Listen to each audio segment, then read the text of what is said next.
we were talking about this as it was happening. A lot of the different things that Brett Yormark said that raised eyebrows.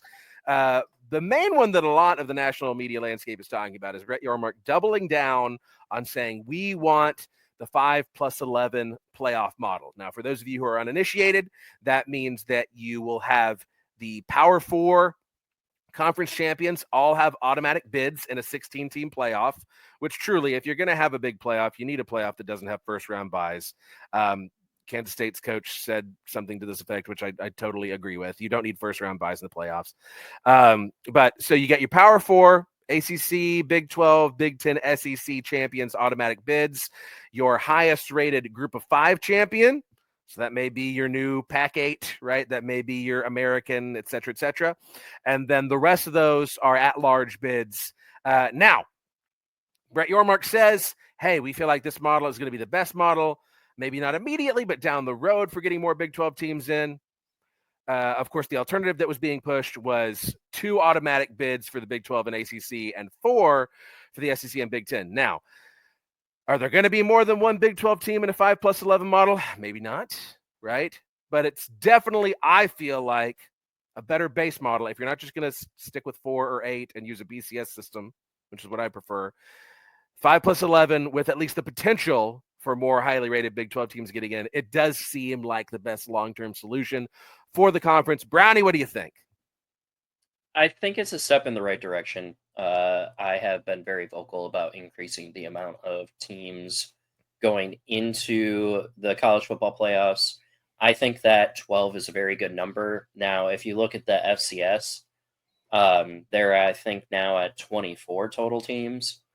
And, I mean, heck, even Kleinman made a comment about it during his time for the Kansas State window.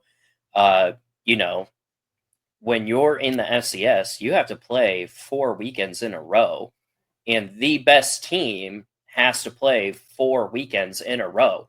Like, you can't be the best without beating the rest. And I think that was very key to him. And then when they got up and kind of just expanded even further, when it was all 8 head coaches on, like towards the end of the media day, they open-ended questioned it. And BYU's head coach had a very good thing where he's like, you know what? If we have 9 conference games, why don't our 3 non-cons be 1 from the ACC, 1 from the SEC, and 1 from the Big 10? He's like, why are we playing FCS schools? Like, why are we playing the G5s? Like, if we want to know who's the best of the best and not have this sort of bias, why are we not making the schedule like that? Because the SEC is not interested in that. Because they have sunshine bumpers saying they're the best without them necessarily having to prove that they're the best. Exactly. And I mean, and that's kind of the shitty part too. When you really think about it, the margin of error for an SEC team is far higher than it is for the ACC or the Big 12. Mm-hmm. Like, I would say that the Big 10 also has a large margin of error, but I mean, look at it. They were trying to justify a 4-loss Alabama over Indiana. Yeah. Yeah. Like, how? Yeah. Like, oh, but it's the best football conference. Okay, cool. But their record's not showing it. Mm-hmm. And did the SEC win? No. Nope. It was Ohio State. Mm-hmm. Crazy how that all of a sudden works. Yeah, but I really hate how much damage TCU did to that whole narrative a couple of years ago, losing 65-7. And realistically, too, and I think it was Scott Frost who brought this up. It was either Dillingham, Scott Frost, or Kleiman was the one that brought it up, where conferences all need to have the exact same amount of conference games. Yes. You either need to have 8 and agree that you're going to have 4 non-cons, or 9 and 3. Mm-hmm. Like, it's hard on us as the Big 12 because we have 9. Like, then you jump into the SEC, they have 8. So what do? They go and play, like, what, Mercer twice? Mm-hmm. Like, okay, cool, congratulations. You put up 84 on the Presbyterian School of Florida Southwest of the Blind. Mm-hmm. Like, I'm so proud of you, SEC. I'm so glad that we're overhyping you. So I think that was my huge takeaway, at least for all of the expansion playoffs, is I think going to 16 is the right direction, but we need to expand on it and address the scheduling as a whole. And let's be honest, SEC is not going to play with us on that one at all. Yeah. Yeah. And Rye Guy and Tim Green, y'all are hitting the nail on the head in the chat. I see y'all going back and forth there. No, the SEC isn't the best conference top to bottom. It never really was the best conference top to bottom. There may have been a very brief window of time that it was. It's consistently the best at the very tip top, right?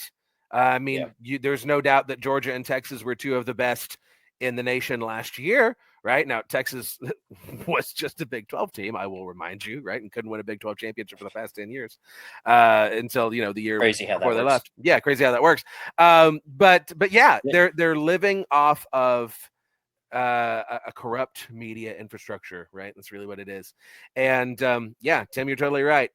Hey, Tim, I'm gonna just go ahead and put it up on the screen. I would like to take half the SEC teams, let them play a 4 Big 12 schedule, and then see what they say about how awake the conference we're in is. I think they would change their mind. Yeah, I'm picking up what you're putting down, brother. Absolutely. The Big 12 is going to be stacked this year. So going to be a lot of parity. And I think you're also going to see, as NIL and revenue sharing continues down the trend it's going, and the SEC isn't the only conference. The SEC and Ohio State aren't the only teams paying players anymore. Yes, we see you. We saw you before. Okay. Cough, cough, Southwest Conference, cough, cough. Yes. Yeah. Now you got Cody Campbell, just like making it rain freaking all over West Texas. Okay. I think you're going to see that edge decidedly go away in favor of the rest of the country. And the roster limits. Yeah. Yes. That's effectively what killed Nebraska's dynasty. Let's be honest. The first limiting of rosters, right? When they couldn't just 100%. Stockpile every blue chip player in the entire Midwest, Well, it's not even all that, but I mean, it did get Nebraska, but it's now illegal to recruit from jail. Yeah. Cough, cough, Iowa. Cough, Miami. Cough. Miami. Yeah. No, they played football before going to jail. That's true. Yeah.